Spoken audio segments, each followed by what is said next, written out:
Previously in X-Men, Forge continues his journey alongside Banshee and the recently rescued Jean Grey to find the X-Men. Believed dead by the world at large, the X-Men, in fact, stepped through a portal that weighed their soul. I should be souls, I guess. Weighed their souls in the grand cosmic balance and returned them to this mortal realm anonymously. I am Jason Lapidus. And I'm Chris Sanigan. And we are a group of 7 comics. Welcome to episode 207 of our ongoing live stream read-through of the X-Men comics that became classic as we read Uncanny X-Men 263 by Chris Claremont, Bill Jaska, extra A, Jaska, and Joe Rubenstein. Cover date of early July 1990. Chris, how are you? Doing good. It bears mentioning that when you mentioned the comics that became classics, not sure we're in that period at the moment. So, we talked about this last week, and forgive us for retreading conversation threads, not just week to week, but for now, like the last, 5 years. This idea of which pieces from X-Men comics become part of the other media as they decide to take on X-Men as a topic in, all the feature films from Fox, now Disney, a few animated series. Mm-hmm. I think this many now? 4? Yes, I believe so. Not including the pilot and, countless other video games and other kinds of spin-offs. This idea of the Forge-led search team, with the uniforms, it has finally become a thing, I think, because like I said, it appears at the end of X-Men 97, where Forge and Bishop are going to go looking for the X-Men across time, which is a neat reimagining of this kind of idea, that they're not just lost and they're across the world, because that's kind of smaller stakes. But taking that to the show where they're across time in 3 different time zones or whatever they are, eras. I think it's a cool way to reimagine this. And I wish it was, of course, him and Banshee, but him and Bishop is good. That connects to the incontinuity of the X-Men 92 universe, where Bishop is the guy who Forge sends back in the Days of Future Past storyline. Mm-hmm. So I do think that there is something a little magical in this, and I also really love the idea. I mean, given 1990, I was 15, a long-time G.I. Joe reader, and was ending my time reading that as well. The idea of these paramilitary guys, on the side of good, going on some sort of mission to find their lost friends. I'm on board with that. The kid in me is kind of excited, and it's interesting to see how Forge is really the focus of the comic. For a few issues now, he's taking over that central role, and I'm going to posit even this idea that, is he the main character of X-Men right now? I don't think that. Yeah, I think it's correct. Is he the leader of whatever this mission is, and this particular phase? Forge, I think, is front and center along with Banshee. But Forge is, in the last issue, Banshee encountered some challenges. But Forge is the one who is taking charge and seems to be moving forward. Right? So, which is its own interesting development, positioning Forge the heart of the team. I think there's absolute leadership qualities there for sure. But yeah, I think the last few issues it's been really Forge centric or Forge, part of the subject of what's going on, and I'm not sure it's sticking very well. But I think you're right. There is something there. Maybe you just haven't found the special sauce yet. So the special sauce is an iconic moment or moments and iconic images. Mm-hmm. You get one great pose, one great action splash, one great action cover, and that will get kids thinking about this character for decades. I think he has a great look to him. He has a little bit of, again, we're talking about 80s paramilitary. So he's got the ponytail and Yeah. and like the headband, the bionic pieces like the hand and the leg. So like there is some neat asymmetry to him as well. The straps and the pouches, like he's got these cool pieces to him, and then the bright colors. And in terms of a character, I think maybe one of the knocks on him as being like the guy in Right. X-Men is he seems to have a very like calm temperament. So he's not ever too much this way or that way, which is not as much fun. But more significantly, there's way too much, as they call it, I guess, in writing, Deus Ex Machina, where Forge is able to just invent a thing or conjure it.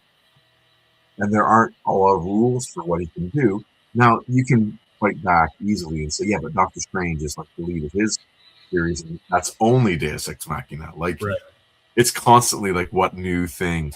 So maybe that only would irk me as a kid, or make me not connect to him, and other people like me.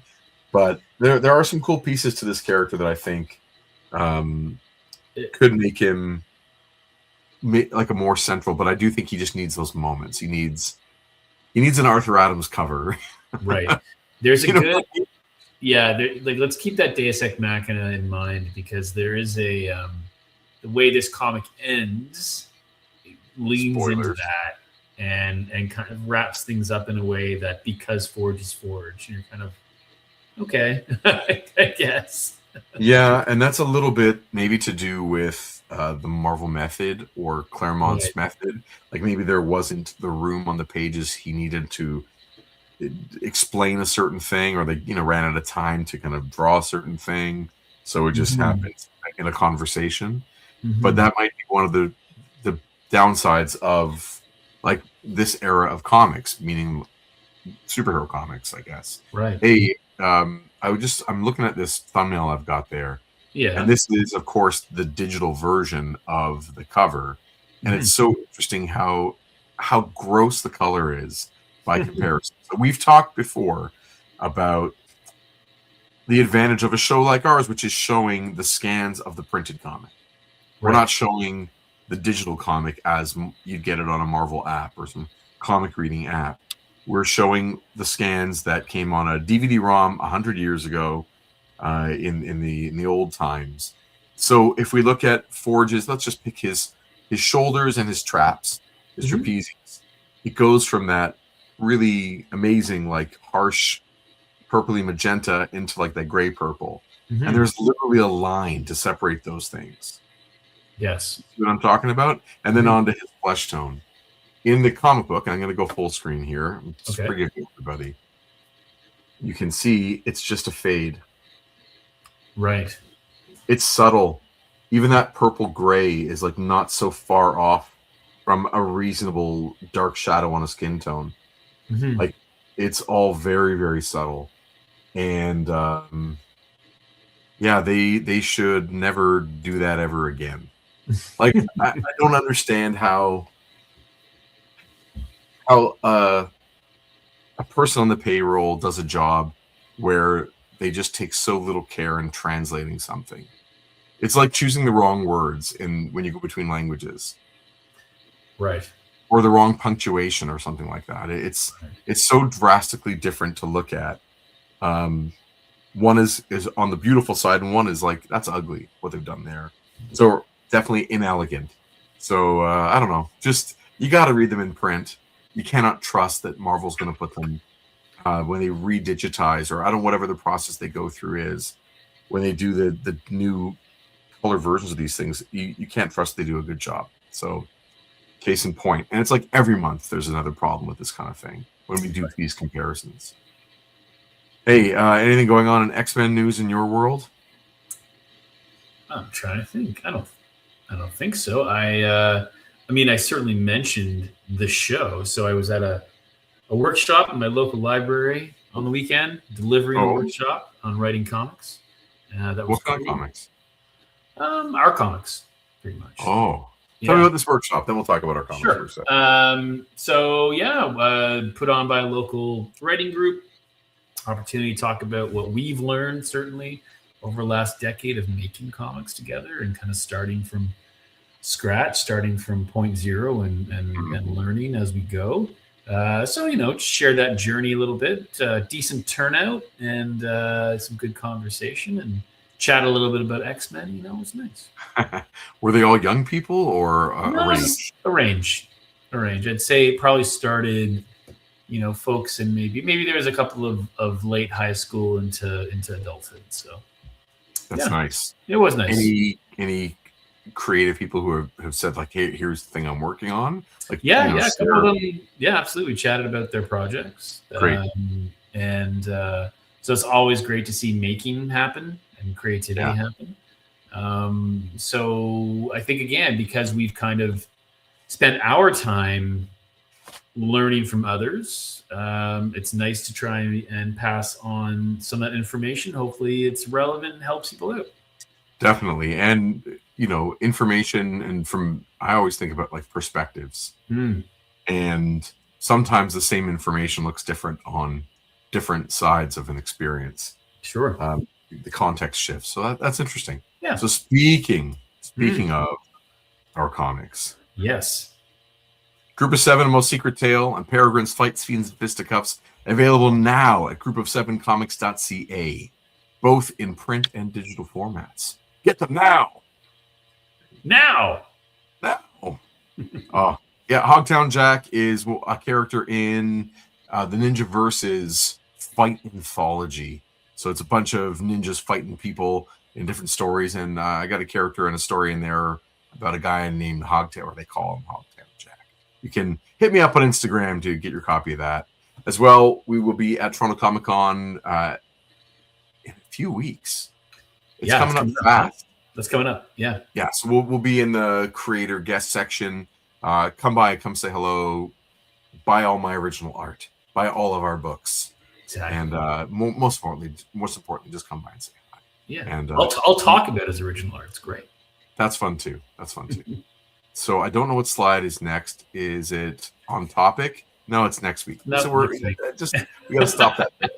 We're already there. You know what? I need we went through the show. Slide. Yeah. I need to be able to see what's next without having to venture into that territory. So I'm going to remove that thing, and then we're going to add this thing, and there you go. Whoa, look at that version of it. Those purples are super strong. They are. That purple is so much darker than my purple. Wow. I'm thinking of a joke here. I was like, that purple's so much my purple. One time I was on a date and someone said that. No. I don't even know what you mean, man. All right. You wanna get into this? Yeah, we should probably. Afterward, we can talk about this. Ooh. And this.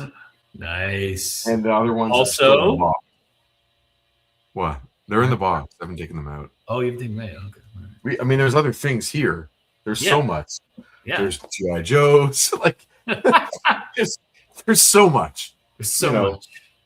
There's. I don't even know where to begin.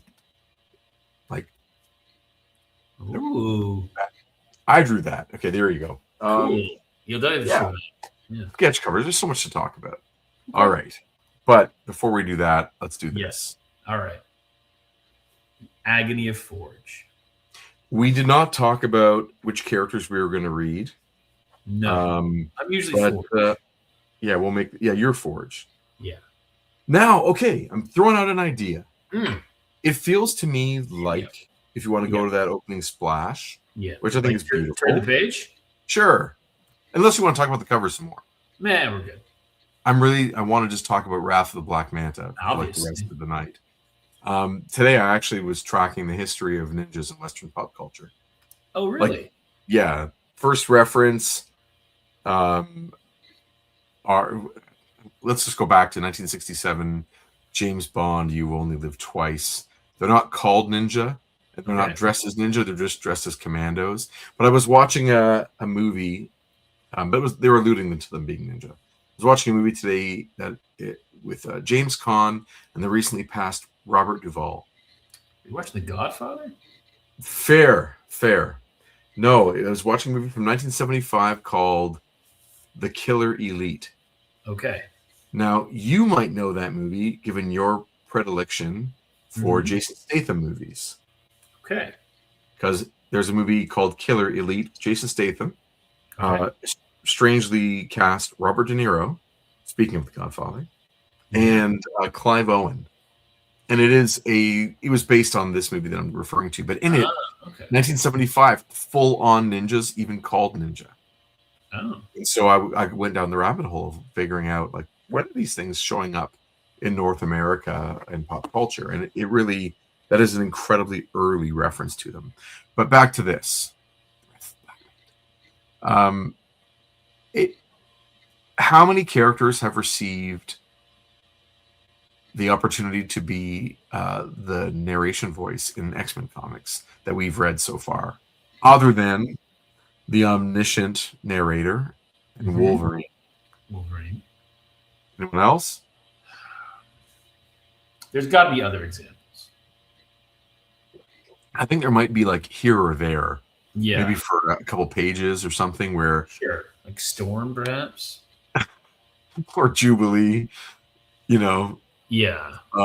I feel like I had to read a whole lot of Jubilee once, I'm sure. but Yes. it's it really, to me, it elevates his status to being like the last issue was a bit of a flashback origin story for him in Vietnam.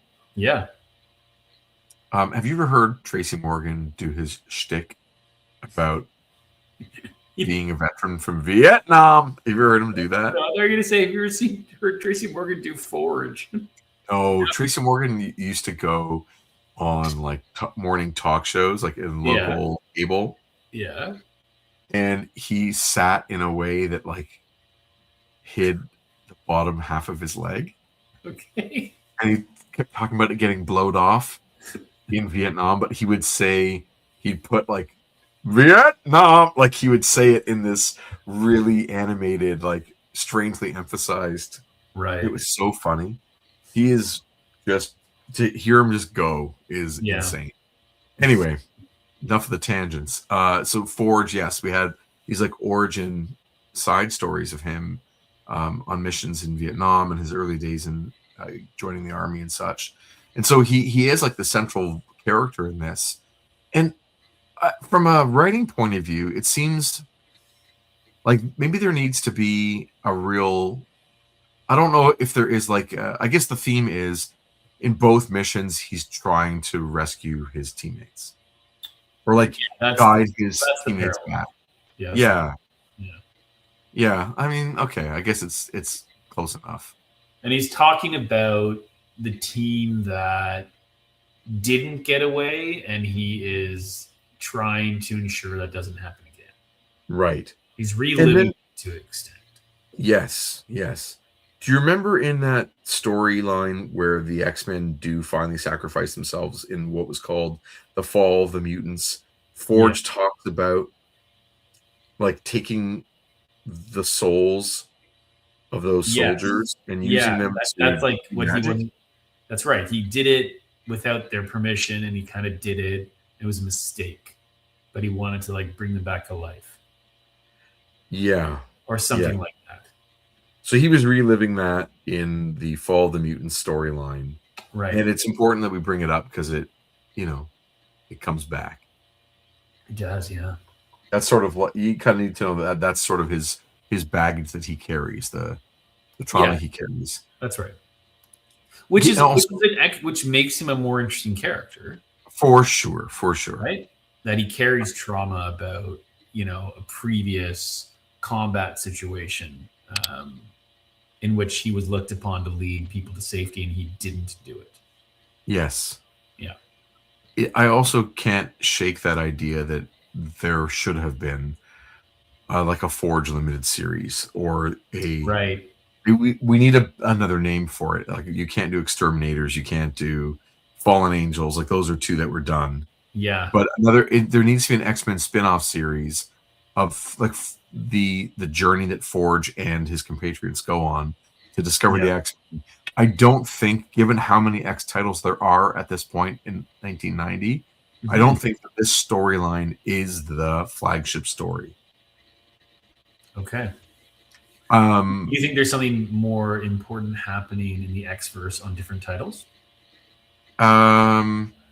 it's whatever Wolverine, Betsy, and Jubilee are doing. Okay. That's the flagship. Like, that is 3 members of the team who are alive and active, and one of them is like the lead character of X-Men. He's Right. alive and doing stuff. And yes, we did have a storyline with him, but it should keep. Yeah, yes, he is in 2 other comic series at this moment in time, but not with Betsy and Jubilee. So Right. it feels like we're just missing Wolverine adventures and essentially X-Men adventures while we're following Forge in the sewers, which is cool. But to me, this should be the second book, not the lead book. Right. Gotcha. I don't know what that series would be called. I don't know if there was a plan for a Forge series, and I also don't know if like Claremont is just kind of spinning plates. Yeah. Well, yes. Like waiting for Jim Lee to finish his next run. Right. Because how long has it been twice a month now? Like 2 years, maybe? No. I think it's just back to twice a month. Okay. All right.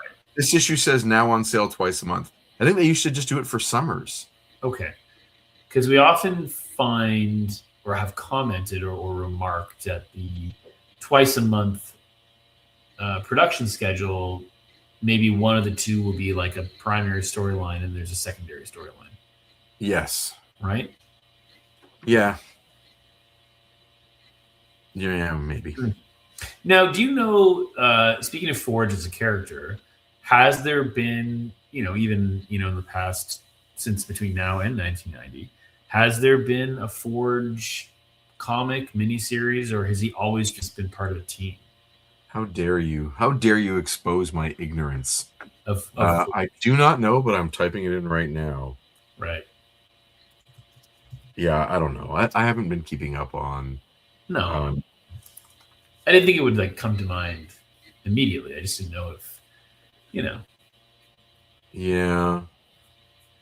I don't see any Forge comic. Okay. All right. But I think he's a cool character. Yeah, I do like him. I like the name. I like the mutant ability, as long as it's kind of used thoughtfully. Sure, with a little bit of restraint. Right. But I also like his role with his people in that sense too, and how he kind of carries that as well. He's always drops into X-Men 92 or X-Men 97 as like shows up, and it's always cool to see him, but he always kind of plays like the wise old sage type character.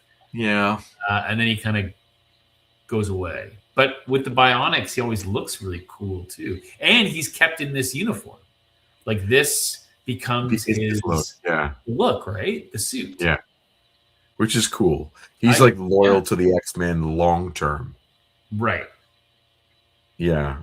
It's neat. I feel like also in an alternate world, he becomes what Cable is.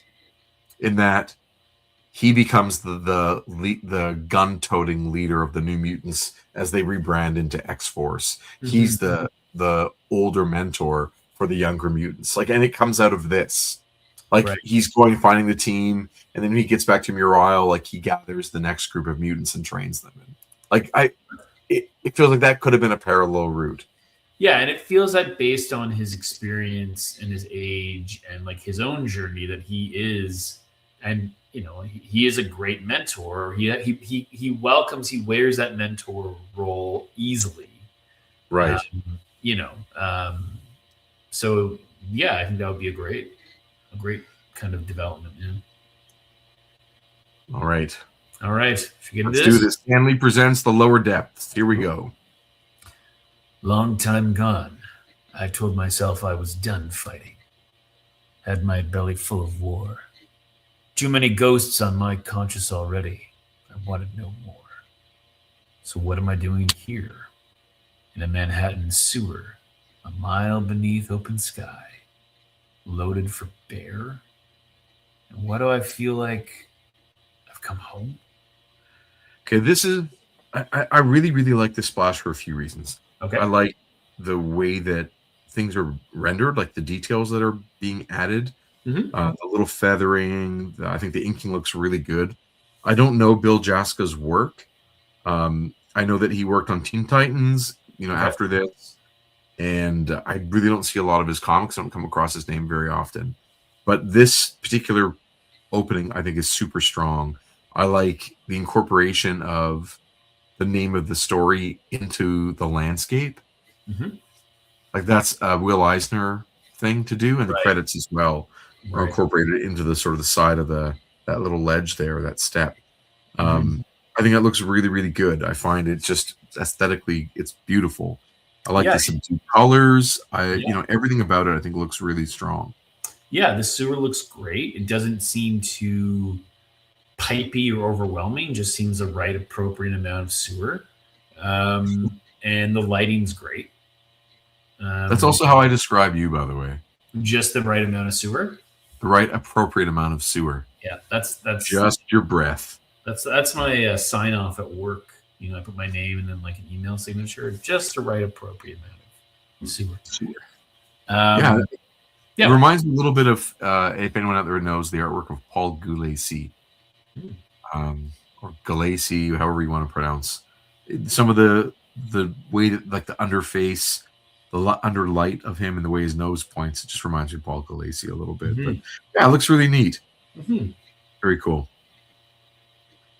Writer Chris Claremont, penciler Bill Jaska, inker Joseph Rubenstein, letterer Tom Orzechowski, colorist Glynis Oliver, editor Bob Harris, and editor-in-chief Tom DeFalco. Okay. I spies scan clear. I have some time to myself. So I pull up the hardware and start to work. I make things, you see. It's a knack. Mind you, when the crunch came, way back when, that wasn't what did the job. Always wondered about that. And hated it, I think, for letting me down when I needed it most. Straight dope, Sarge. Afraid so, Billy. Oh, Central. Billy. Yeah. Oh, Billy. Central Highlands, South Vietnam. I think that's, What are you saying, man? The brass is just going to let us die? we're expendable. Whole lifetime ago. Yo, Forge, you said you'd see us safe back to the world. I said I'd try my best, Billy. Sometimes I guess that's not enough. Seems like only yesterday. Huh? Okay, I know there's the we can all see what that is, Uh-huh. but I love the use of no panel borders on the flashback. Oh, sure. Yeah, look at that, eh? Especially the transition of the water of the sewer runoff into the rain and the jungle. Fantastic. That's so good. That's great work. Yeah. Really, really nice, elegant, like great start to this issue. Mm-hmm. You trying to get yourself killed, lady, sneaking up on a body like that. More angry at myself than her. Hostile would have had me cold. Too lost in my memories and my work, figuring my gizmo'd squawk if they sought trouble. Been out of the bush too long, I gotta get better. I'm sorry, Forge. I didn't mean to startle you. I just wanted to see how things were. Red's name is Jean Grey, founding member of the outfit I pretty much hooked up with, a team of mutants called the X-Men. They've seen better days. So is she. Yeah, for those who didn't get to read last issue, Jean's body was transformed into having these really, really beautiful tentacles. Really I mean, beautiful. if there's one thing that I look for in a woman, it's tentacles. Tentacles. How many you got?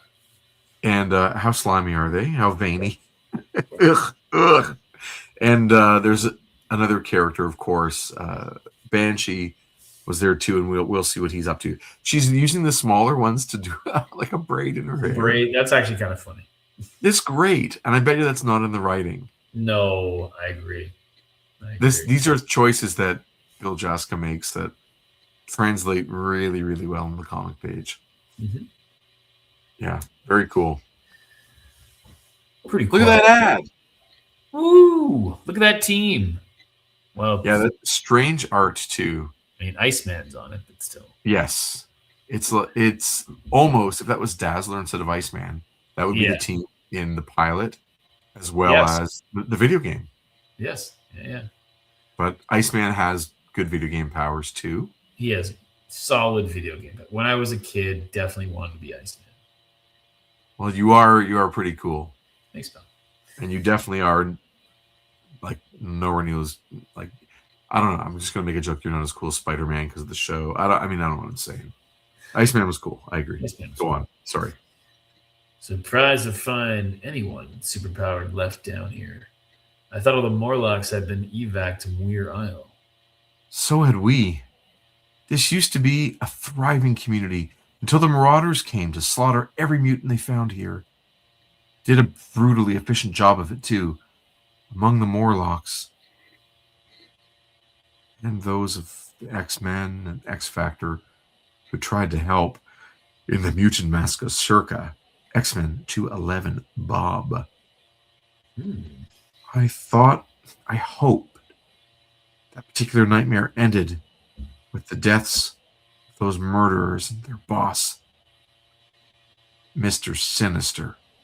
Before we go further, again, really nice use of like the comic medium to create a boundary, like create almost panel borders out of her tentacles, and then do color hold art of Warren Worthington Angel having his wings destroyed by harpoon against the wall of a sewer, and Nightcrawler having those throwing stars hurled at him while he was like mid-teleport. That's right, yeah. Yeah, that's a neat way to show her referring to those characters and like thinking about them. And this even like the use of in the first panel when Forge talks about evac, right? Like it just kind of again lends itself to that idea of he has combat experience. He is a natural leader in those spaces. He's asking the questions because he's looking after a unit in combat, right? Yes. So, which would lend itself well to leading an X version, an X team. Yeah, like the more I think about it from with you here, the more I think about he is like the proto militarized X-Force guy. Right. Like X-Force seems like it should be his book. Yeah. Anyway. But you say they've been replaced by someone worse. That's right. The Reavers. Will it never end? Is this what our future holds, Forge? Kill or be killed? In that kind of charnel house world, what happens to the dream that brought the X-Men together? Of an Earth where all its children, mutant and not, can live together in peace?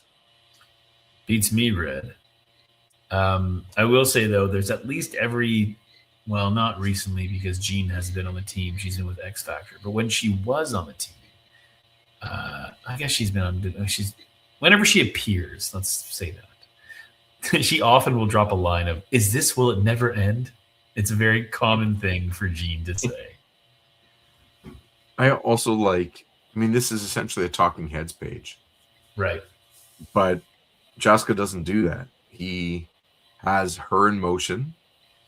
Creates one nice and kind of anchor image to send for the rest of the page around, and then the bottom 3 panels.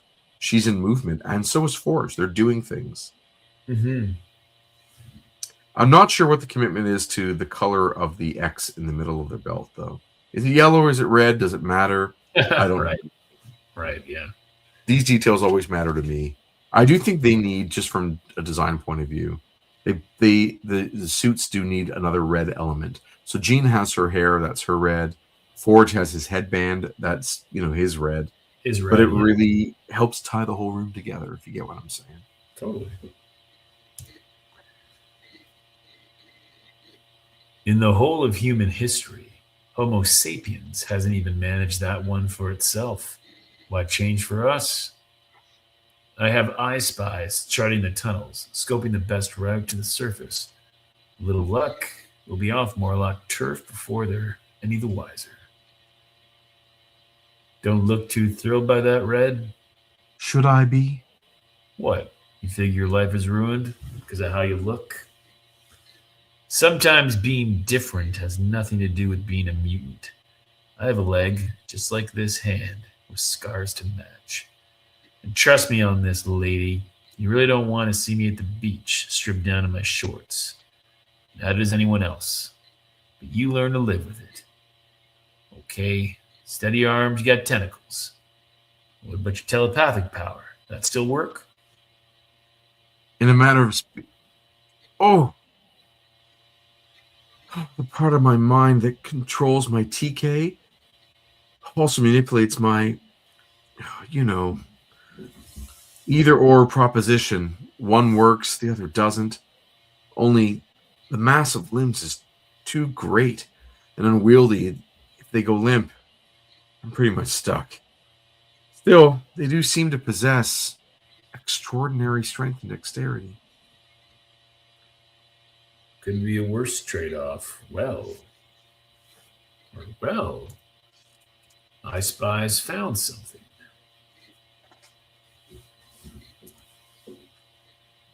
Am I masked, I think? I think so. Welcome, dear children. Welcome to Mask's Haunt of Happiness. I trust your journey hasn't left you unduly fatigued. Where are we? Where are you people? How did we come here? One moment we were standing in my doorway. When you address me, boy, you'll keep a civil, respectful tongue in your head. If you know what's good for you. To my enchanted touch, flesh is but the most malleable wax to be shaped as I will. A teleporter brought you here for us to play with. The question is, precisely how? Whatever you want with me, at least let the lady go. Why, Callisto, you have a champion. But lady, really, my dear, if your poor deluded swain but knew. A most admirable offer, sweetness, but you're hardly dealing from a position of strength. Quite the opposite. I'm told, Peter Nicholas, you're something of an artist. Perhaps this will give you a brand new perspective on the world. My eyes. If nothing else, a certainly unique one. Curse you, Mask. You haven't the right. Bliss, No. haven't learned yet, eh, Cal? You don't rule the alley anymore. These tunnels and everyone in them are mine. Okay. First of all, great Mask voice. That's not up for debate. Second of all, and this is what I was getting at when we were talking about this series of comics that we're in, this era in the numbering. You're going to make me believe, or you're going to try to make me believe that as a reader, having been through all the Magnetos and Reavers and Dark Phoenixes, that Mask is the threat. Like, they really, it feels very much like, first of all, he seems way overpowered. Okay. Because even in previous Morlock encounters, Mask was always, Callisto kind of led the Morlocks. Mask was there, but was nothing like this. Right. And so it feels like a stretch. Sure. Feels like they should be wiping the floor with Mask anytime, anywhere. Well, if he catches someone by surprise, Right. puts a hand on them, they get bug eyes. Yeah. That image is really disturbing to me. Sure. And I love the misprint, or I guess the misplacement of the color plate there over Mask's finger, where he's got a blue finger when he's Oh touching. yeah. It should be obviously not colored that way, but Yeah. We've got a couple characters there. We're now to believe that Callisto is the babe Right. that Peter has been obsessed with. Yeah. And she's been behaving a certain way because of coercion. Uh-huh. And then Bliss is the other one with the white hair, with the with the little mouth, with the alien. Yeah. That thing is so gross. Right. It bothers me. Did you ever watch the most recent? No, not the most recent anymore. The second most recent Hellboy movie. The one with David Harbour. The one with David Harbour. Yeah, I saw that. So there was a character in that movie who can speak to the dead. Uh-huh. And she was sort of like she was the female lead in the movie, other than Mia Jovovich, or yeah. Anyway, that character, the way that she would like manifest the dead would be they'd come out of like ectoplasm from her mouth. Right. Are you on the toilet? No. But of course. This whole time. Yes. This entire show. By that I mean 5 years of toilet time. That's right. Yeah, so I thought it was a really gross effect in that movie too. Sure. And like the weight and balance of these like fleshy protrusions that are they muscle? Is there like I don't know how they work, and they're really disturbing to me. I'm not a fan. No, I really want them dead. Just feels like Mask is one solid punch away from being knocked out. Yes, but it leaves everyone at risk for being stuck that way. But is that the power though? I thought it was only temporary. I don't know. I'm new to his power. Yeah. I guess this is maybe what I'm saying. Like when this character's been previously introduced, this level of threat based on his power set was never really brought forward. It was just kind of like he could do this thing, he could make you look like somebody else, but then that was it. You know what I mean? Right. Like this feels like he's been amped up. Sure. Which is why I find it hard, like as a villain, like we're gonna have like a 5-issue arc or whatever this Mask is the villain. Right. That's awesome. I think that's very fair. And of all the people, why he would choose X-Men to be the faces, like having Nightcrawler and like who are these people that are warped so badly? Degree? Right. It's so disgusting. Yeah. And then also, so we have the first panel where Peter's eyes are changed into those really gross eyes, or whatever those are. And then in the second panel, looks like he has a little like tentacle. Like an insect arm. Like a brood arm. Yeah. Or, I don't even know. Yeah. I just don't like it. Let's just end the show. I want to go home. I want to go home. I don't like it. There we go. Ugh. So gross. Turn this page. I don't want to touch this comic. Ugh. Like that, do you? Maybe later. If you're very good, you'll get another kiss. Won't that be nice? Oh, that's so gross. So gross.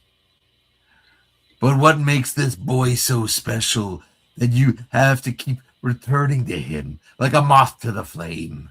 Of course! Silly me, I should have seen the resemblance from the start. Again, why? Since I've never met the X-Men Colossus, so to speak, in the flesh. Peter Rasputin, Peter Nicholas. They might almost be twins. You realize, don't you, my new Colossus is dead. Slain along with the rest of his wretched team. Which makes this merely support fortune look alike. Still, one must do with the material in hand.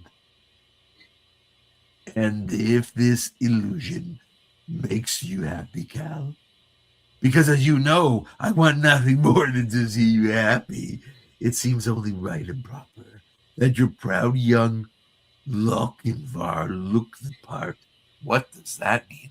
What is that? Hold on, I'm gonna look. You ever look that word up? I'm gonna do it right now because I am curious. Yuck. Lochinvar, hot water solution since 1939. Nice. Here we go. The hero of a ballad included in the narrative poem Marmion by Sir Walter Scott, or a romantic suitor. That is there you go. really, really interesting. Also, hot water solutions since 1939. 1939 Hot Water Solutions. There you go. Thank you, Yeah. Lochinvar. That's really funny that your research led you to Walter Scott today. Yeah. And my research this week has also led me to Walter Scott. Really? Yeah. I'm doing some writing and working on a character. Yeah. I was looking for looking for them to have a particular book in their, not collection, but like a character that basically has nothing, but they've been carrying around a book for their whole life. And I wanted to figure out what book would include the themes of my character's life that they're going to connect to in this novel as they carry it through their life. Does that make sense? Mm-hmm. It's almost like a totem for them. Sure. It's like an emotional touchstone for them. Okay. And that led me to a Walter Scott book called Ivanhoe. Oh yes. So it's funny. Small world. I've been reading up on Ivanhoe and Walter Scott this week. So there you go. Very cool. Small world. Yeah, absolutely. So here we go. He's Colossus again, right? Colossus again, right? Let's go. All right. Is it Dark Colossus? I'm very happy with that. Yeah. You mean the version that kills marauders? That's right. I like that version. Yeah. Mind you, the resemblance is only skin deep. Flesh, not metal. Colossus's armored looks, but none of his strength or vulnerability. At him, you bleed. Okay, look at the thing on the floor. Yeah, what the hell is going on? That's my sexual fantasy. Yeah. Nice. It's so awful. Awful. It really is. Ugh. And like the licking mouth of Kitty Pryde. Right. It's so awful. Yeah. Comic panels out of context. If you were to crop and out of context, just the top right of that panel that we're looking at. Yeah. Oh, I see. Oh no. Oh no, indeed. Oh no. Yikes. So it'll be up to you, brave Callisto, to protect him. Suppose we refuse to play. Easy choice for you, dear, since you know we won't do a thing to harm our bestest toy. But Petey's another thing entirely. We catch him. You want him safe. You get him to the street. Better run, sweetings. In an hour, we start hunting. Major mistake, Mask. Callisto founded the Morlocks. Nobody knows these titles better than her. Look around you, Red. In some way, Mask's affecting this labyrinth, same as he does people. And from the way he talks, this isn't the first time they've played this game. On their own, I'd say those two don't have a chance. Maybe. Good thing, then, they aren't. Oh. So this whole time, Forge and Gene have been watching this on his iPhone. Right. His I Spies. Because he's got those drones. Mm-hmm. Yep. Yeah. Yeah. Again, it'd be awesome to have. Tactical, right? Like tactical. Yes. Well, we've also got a chance to sort of see this play out in live action in Mr. Terrific in Superman. Sure. Yeah, that's So right. he has like a level of genius inventing Yes. and tactical experience. Like he'd be a great character in a Yondu Quicksilver uh Mr. Terrific kind of scene where he uses his tech to take apart a large group of people. Right. Yeah. Through a cool song. Totally. Oh, always cool song. Always. Now the only question is, what would that song be? How about by the Crash Test Dummies? That's a terrible idea. You are the worst, Chris. Why would you choose that song? I was gonna say I don't have a better one for you. Oh, okay. I actually do have a song, but I don't remember what it's called or who sings it. I can just so it's not a Crash Test Dummies song. I can just sing the chorus. Now we've got another scene here with characters, a lot of words, especially on that second page. Yeah. I believe I was Val Cooper last time. I think you were. This new guy here, and there's also a second woman in the green dress. Yes, the guy's a Russian guy. Oh boy. I don't think green dress speaks. No. Sure. He's Colonel Vasin. Are you ready to Alexei Vasin? Yeah. Can you do a Russian accent without doing Peter? Huh, we can try. See what happens. Okay, Washington D.C. Wannabes. Have you ever been to Wannabes? No, it's no longer there. I tried looking for it. Okay, fair. Within the Beltway, the place to go, especially if you fit the description. Major attitudes with clothes to match. Everyone striking poses, looking to score points, determined to have the best of times. Val Cooper, PhD, Deputy National Security Advisor for Parahuman Affairs, to the President of the United States, wouldn't be seen dead in a meat rack like this. Which is, of course, precisely why she's been brought here. My apologies, Dr. Cooper, for the manner of my invitation to this meeting. Even in these heady days of glasnost, a KGB colonel can hardly phone the White House for an appointment. I appreciate your need for discretion, Colonel Vasin. But why this? Too much noise to eavesdrop on a conversation. Many friends' thoughts for a telepath. My associate, Major Levin, provided your new wardrobe partly for camouflage, it being totally unlike your normal attire, but also to assure us you carry no recording or tracking devices. This assignation must be totally off the record. I don't believe it. The great Alexei Vasin, James Bond, Nick Fury, and George Smiley rolled into one. You're actually scared. But of what? The other glasses lens in my glasses is what I'm scared of. It fell into my drink. Without hyperbole, this is how we wear monocle in Russia. Without hyperbole, Doctor, the possible end of human life as we know it on the Earth. I really do think hyperbole is a way better way to pronounce that. Oh, without hyperbole, Doctor. No, like in general, like the hyperbole sounds way more hyperbolic. It's true. Mutants are resolving themselves into factions, choosing up sides, each with its own agenda and goals. To name but a few of the major players, the Mutant Liberation Front, a creature who calls himself Apocalypse, another known as Mr. Sinister, plus another who remains as yet unidentified. It's no longer a question of criminals, acting the game for themselves a modicum of wealth and power, but the political and military forces seeking dominion over the globe itself. And in this brave new world, Dr. Cooper, ordinary non-superpower humanity may well have no place. Magneto was the first, but he at least presumed that we would all coexist, simply with mutant kind on top. Genosha exemplifies his worst nightmare, a country where mutants are little better than slaves.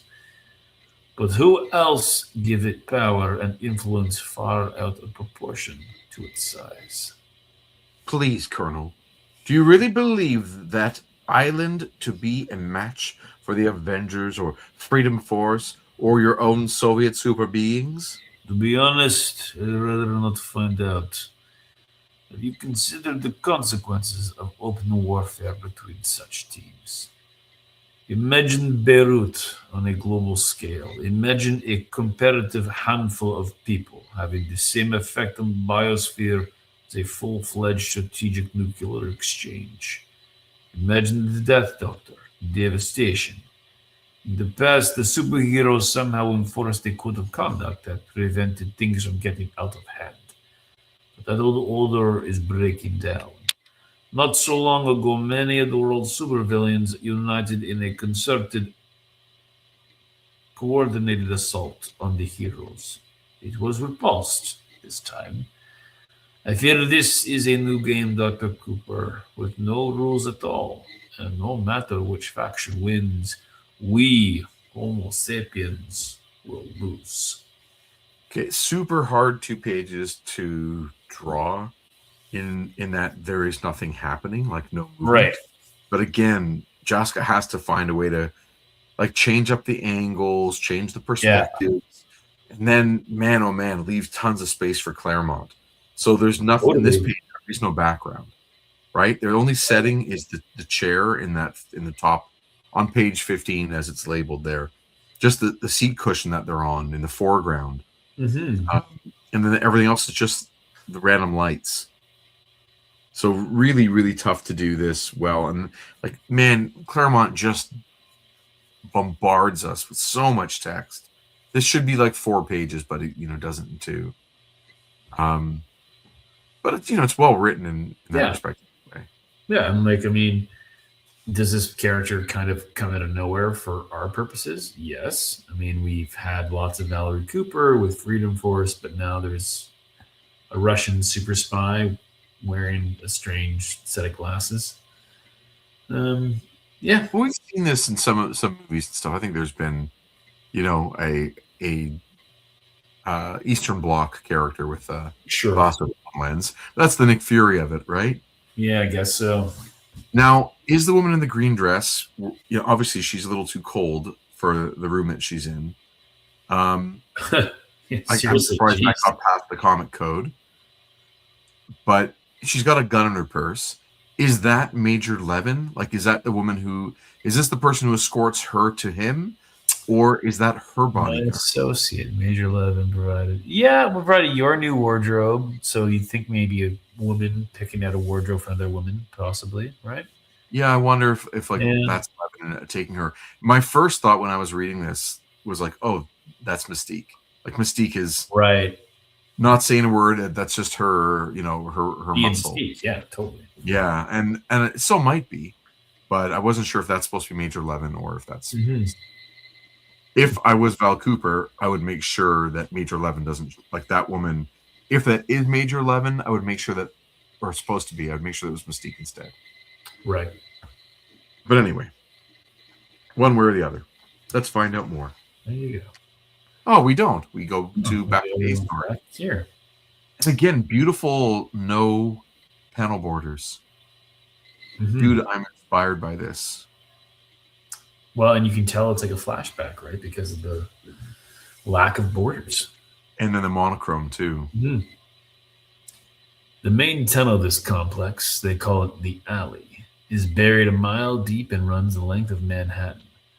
Probably an old-time nuclear bomb shelter, decommissioned and forgotten almost as soon as it was built.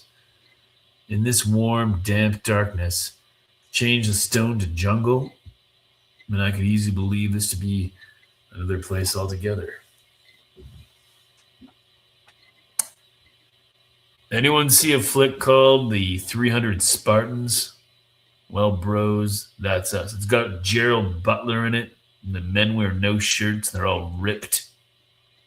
That is the book. That is the movie that inspired Miller to make the comic. Of course. Yeah. I just thought it was funny to put it in a Vietnam context. Well, yeah. Spook Show figures main force NVA division or better is going to roll down this valley today. They punch through. There's nothing much after that to stop them reaching the coast. Split the country in half, change the face of the war. Kill a lot of our guys in the process. Weather's so lousy, there's no close air support. No Hueys for reinforcements or evac. Only one possibility. Valley small, easily defensible. There's no other way through these mountains. Handful of men could keep an army bottled up. Yeah, till the ammo runs out. True fact. But by then, the buffs will be here from Guam. B-52s don't mind grunt weather. They fly above it. They'll arc like the valley from end to end, crater it like the moon. And us along with it, Sarge. Huh? Blast. Blast. Blast. Leave the dream time for when you can afford it, man. You'll end up as dead as them. It's still I think Forge is still narrating. Still Forge, yeah. Banshee's power is a sonic scream. Allows him to fly. And when he pushes to the max, punch a hole through most mountains. Mask took care of that by taking away his total capacity to make vocal sounds. No, it's capacity. You're right. Capacity. Without a mouth, apologies to Harlan Ellison. Can't scream. Or eat or drink. Most likely Mask's way of keeping him on a short leash. Contact. Peter and Cal, they're close, but so are the Morlocks on their tail. If we're going to do any good...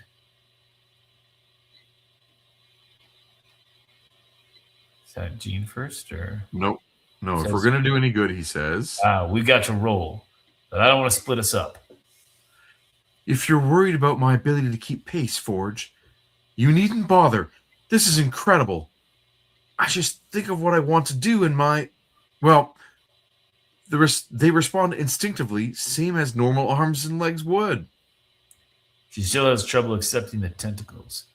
But their use is becoming second nature. She's adapting and, in some ways, I suspect, starting to like it.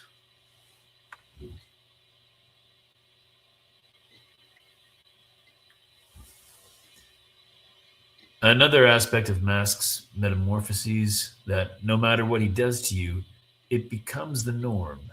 And your old appearance, the freak. So that explains, so Mask can make those changes can be permanent? I guess. Okay. Careful! You shouldn't push so hard. With only one eye, you have no depth perception.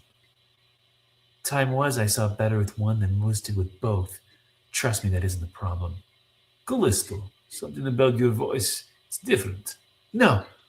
Rot you, Mask. It's too soon. No. Rot me for not killing you when I had the chance. Why are you so angry? Because he made you beautiful. That beauty isn't me. It's a lie. Don't you understand? A mask that defines my life and being that I can't ever be rid of. Mask gets his giggles by giving me the illusion that I can still be who and what I was, but it never lasts. And each reversion comes quicker than the last. So now she says it never lasts. I guess. Right. I keep fighting to hold on to myself, but more and more the form defines the content. The fake becomes reality. The package doesn't matter, Callisto. Only what's inside. All I am anymore, Peter, is a package. I won't believe that. I refuse. All right, so you're not the woman you were. Part of your life is lost to you. That happens. Does that mean you give up? Does it have to change who you are? Duck, big guy. Whoa. Sorry about that. But this moment is all mine. Crack. Who did she just kill? You just killed somebody. Some angel. Again, I don't understand why they're all X-Men versions. But who, are his minions people that he has kidnapped or people that have... Right. Yeah, we don't know who he... That could just be some child. Right. No, it's dead now. Something on the order, I think. Oh. Alas, hurrah! Pity about my angel. Perhaps, dear Cal, Your artist here will serve as a suitable replacement. Ah! Once he's learned his lesson about who's in charge. Okay, so they killed that one. And now there's that Bliss one that's got the second mouth. Okay. Ugh. Stabbed Colossus. Well, it's not Colossus, right? It's just Right. Peter Peter with Nicholas. skin that looks like metal. Right. Now, isn't that strange? I was just figuring pretty much the same thing about you. Contact came early. Got real nasty real fast. Tried our best to make the NVA believe we were a major outfit instead of a handful of worn out foot sloggers. Must have worked too, because from the start they took us serious. Opposite holds here. Mask knows our numbers and capabilities a lot more than we do his. But it's quickly clear his folks aren't used to prey that fights back.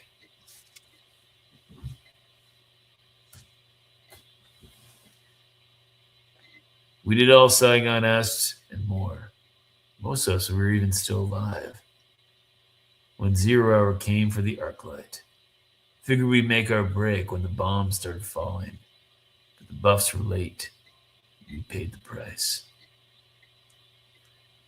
Never been stabbed before. Shouldn't deter to more. Shock, probably in shock. Must be in shock. Feels so weird. Was the knife poisoned? Burning under my skin like my blood's red hot. No blood from the wound. No sign of any wound at all. What's happening to me? Who cares so long as I can help? Okay, And an so awesome Warren Awesome. Beatty, yeah, that's Dick Tracy hat. pretty great. I think it's cool how it looks like a comic, but it also looks like Warren Beatty. Totally. Like, Yeah. that's a good interpretation of him in line art. It works really well. Kill! Saw a flash of energy as the boy got up. Thought he looked familiar. Now I know. Morlocks never knew what hit them. They expected masks, painted flesh, not the armored masks of the true Colossus. In the end, way back when, it was just me, totally alone, totally gone, determined to avenge my men's deaths, whatever the cost, and calling on my powers as a shaman, using a spell so obscene it still shames me to think of it. I did. I'm older now, like to think wiser. Hopefully I found a better way. Follow the underpath, Pathfinder. It'll lead you out. I'll cover you. See, I'm a mutant, same as my friends. My power is to make things. Tom Swift and Tom Medicine roll into one. If I can imagine a thing, I can build it. That was what I needed in the NAM. The spirit spell was knowledge left in trust, never really meant to be used. But I didn't know better. And even now, there are times I still find myself sorely tempted. My game, Indian. And I don't play to lose.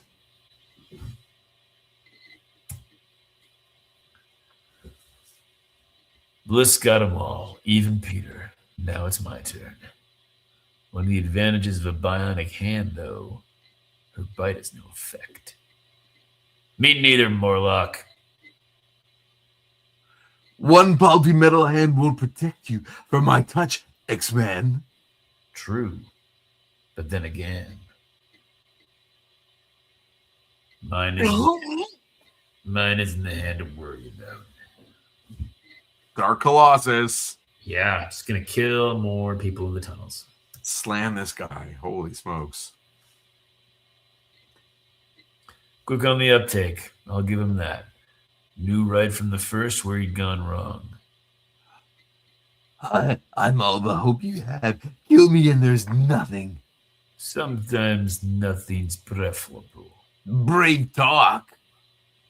But the moment Callisto leaves here, boy, your love is doomed. Because everyone will want to possess such perfection, and some won't take no for an answer. What does that mean? I don't know. That she is gonna be Like she's Sexually assaulted? Is that what that, that? or like because she's pretty, she will be owned. Like, okay. Yeah. Without me, Banshee's a dead man. And how long before Jean Grey wishes she could join him? What price Scott Summers love now, eh, my dear? Your only life, your only home is here with me. Not a chance. Wait, my life then, for your freedom. We're free now. And we've made it plain. We've nothing to lose. Bouncer, teleport these fools out of my face. Throw them back where they belong. They'll see, they'll learn. In no time at all, they'll come crawling to me for mercy. So Bouncer is the character that looked like the big white mohawk? No, that was Bliss. Okay, then Bouncer was the one that looked like Kitty Pryde with the kissing? Maybe. Got a teleporter. Is she even there? Off camera. Okay, yeah, that's bad in terms of some storytelling there. Yeah. For sure. Peter Nicholas's Soho Loft. Oh. Best bluff I ever pulled. I really had Mass convinced. Work too. He cut us loose. I'll tell you though, Sean. Happy as I am to have my arms again, every so often I find myself missing, what I had. All those disgusting, sewer-smelling tentacles. Slimy tentacles. That's a yearning, lass, where you're welcome to. Me, I'm glad to be once more as the Lord God made me. That was no tetanus shot Forge gave us back before we got nabbed. He was taking cell samples. Oi, he knew of mass capabilities, and just to be safe, made a record of our true genetic pattern, a template he could use should the worst happen, which it did, to restore us to normal. Using his mutant power to invent the device necessary to bring it off. Wow, that's some Deus Ex Machina, eh, Cassidy? Right? There you go. That was what he was tinkering with down in the tunnels. But why not tell us? And get our hopes up.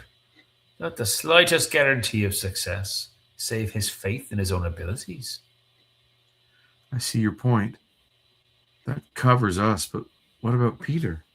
Evidently, when he truly transformed into Colossus there at the end of this here comic book, his body reverted to its primary genetic matrix, transforming him back when cued into the alternate form it remembered.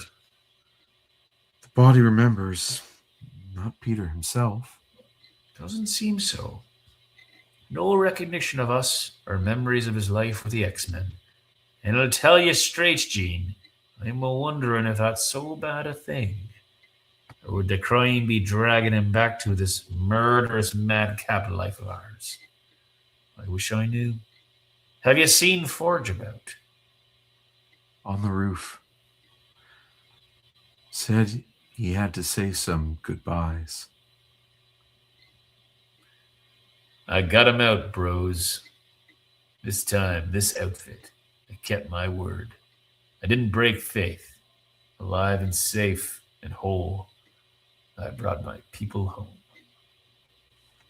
Next in 2 weeks, Hot Pursuit. Oh, sounds spicy. So a few things to wrap up on this issue.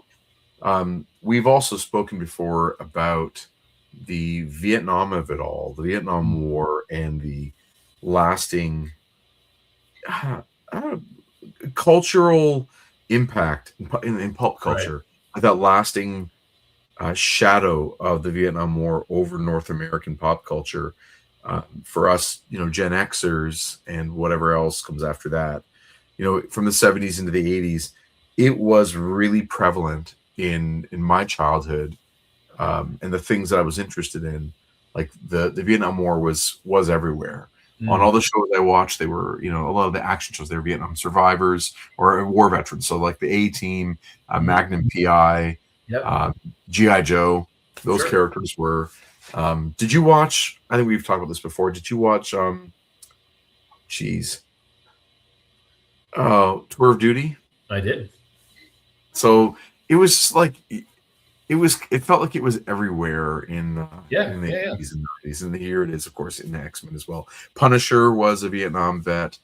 So it was just a really prevalent shadow cast over the whole thing. So I'm not surprised it made its way into X-Men, even though that series is from early in the 60s. Yeah. Interesting. Second thought about this issue for me is like the strength of that opening page didn't last throughout. It turned into what felt like a very traditional Dave Cockermink job. Right. So, the way he rounds certain faces, the way he wields a brush on outlining his characters, I think it's well crafted and all, but nothing exceptional. But that first page I thought was so strong, and then it kind of didn't keep that the rest of the way. Yeah. Yeah, and I mean, as we chatted about, like it ends on a note. These last two pages, explaining what happened to them, how they got back to normal, and it's convenient that Forge took a blood sample and then was able to invent something that was able to counter the effect of Mask's mutant ability. Yeah, I find that nothing you can do. I mean, would it be more interesting if, like, for the next two issues, Banshee had no mouth and Jean Grey had tentacles, and they're just like, we're growing with it? Yeah, that's fair. Oh, he doesn't kiss with his mouth anymore. Yeah. Yeah. Weird. Just weird. Just weird, yeah, totally. I thought it was a well-paced issue in terms of just like the climax and all, but the thing I think that they established early and I don't think is really up for debate is any interaction with the Morlocks should just be like one and done. The X-Men should just be like, doesn't matter which X-Man it is, or a character. Morlock should be no match for the X teams ever, right? Yes. Unless you're that one guy with the eye patch. What's his name? Kurg? I think it's Erg. With the mohawk. Yeah, he looks kind of like Legion, but with an eye patch. That's right. So the next issue in the series is this beauty. Okay. With a Jim Lee cover. Yeah. Beast front and center. Make that Forge and you've got a great character. Like, that's your moment right there. Right. It is a great Beast drawing, by the way. It is, but switch those two and that's your Forge cover. That's the reason he went in for the casting, the photo shoot. They told him you're going to be the central character on that cover. He made sure he didn't drink water the days before, so he was extra lean and all, carrying no water weight. He extra worked out, did all these things, made sure his skin was, did all these things. They took the photo. They're like, an assistant walks over to the photographer and says, "Okay, Forge, those were great. Do you mind now just taking the pose in the background? Hey, Beast, your fur is so radiant. Let's just get you up here in the front let's just try. We're gonna just vamp a little on this."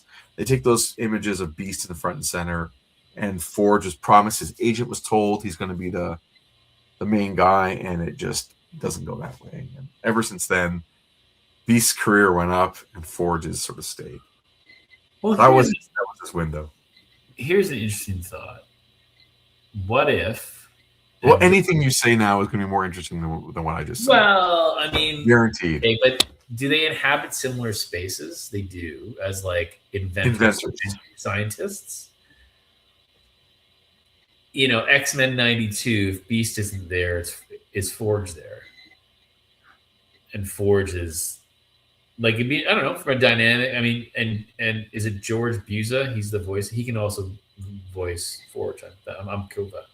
but like interesting dynamic change to the team. It's not Beast because he's physically so much different. Yes. So it changes that makeup, right? Changes that. Yeah. If you have to change, you go for another character that's big like that, and you find a way around the technology. Like the version of the X-Men, the first two waves. Okay, so the original group. I don't know how inventive Beast was in the original Lee Kirby run. Right. I think he was bookish, but I don't know if he was. Yeah. But he was like a star football player, right? Like he was he was a big guy. He was actually everything. He was also star student and everything. Yeah. And then in the second group of X-Men, remember they once in a while had Nightcrawler working on the jet. There was no inventor on that team. No. It was Professor X. Right. Yeah. I mean, he is a professor. So I think you're bringing Colossus with that nice calm temperament and that hugeness. Yeah. And that's the visual substitute. But Forge is the practical. Yeah. And tactical. Yeah. He's practical and tactical. Yes. This version, it's funny in the other cartoons, like in X-Men 97. In X-Men Evolution and in... He's a kid in X-Men Evolution. Yes, but he's like a basement-dwelling kid. Yeah. He's trapped in time at one point, and they rescue him. Yes. And in Wolverine and the X-Men, in both those series, he is definitely not like a tactical character. No. He is all technology and inventing, and he never makes that shift. There you go. Want to talk action figures for a minute or two? Sure. Yeah. Okay, so a new 2-pack. I got to reach under the desk here and see what I got. A couple new 2-packs came out. Been out for a minute, and I'm gonna just take the solo cam if you don't mind. Yeah. I feel so bad for everybody. I'm really sorry. So there's the Scott Summers X-Men 97 Scott Summers Cyclops. Yep. And Jean Grey 2-pack from that show, and I picked these up at my local. I do like that Marvel GameStop. Yeah, man, I'm into it. I'm always, this is the moment where they go. For us in the comic book, this is the moment they go and fight on the blue area of the moon for Jean's life as Phoenix is taken over and all that stuff. Yeah. One thing to note, as I take this out here. I'm glad they kept the one of the hands is that he can do this, so like he can go at his eyes. Yeah, that's good. Yeah, we got that one there.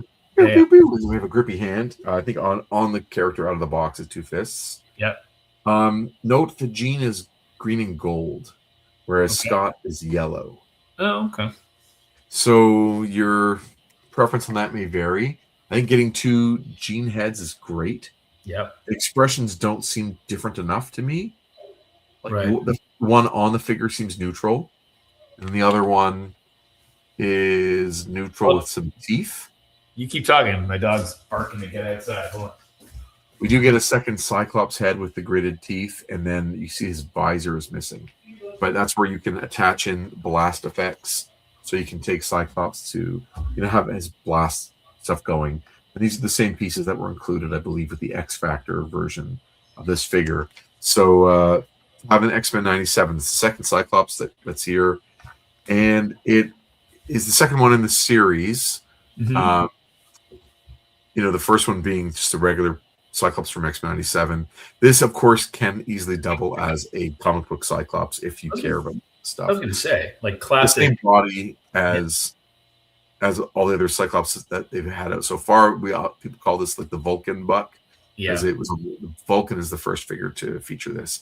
Michael says in the chat, that should come with a 137 cover background. Yes, but it's meant to come from X-Men 97 as opposed to the comic books. So the faces are a little bit streamlined and meant to look more like they do in the cartoon. As well, the bodies, though, are the same bodies they have in the comic book versions. Mm-hmm. So, you got to decide what you want that. It's flexible enough that you get to choose what you want it to represent for you. For me, it's just everything. I like to bring it all together. I do wish though that she was yellow, not gold. Sure.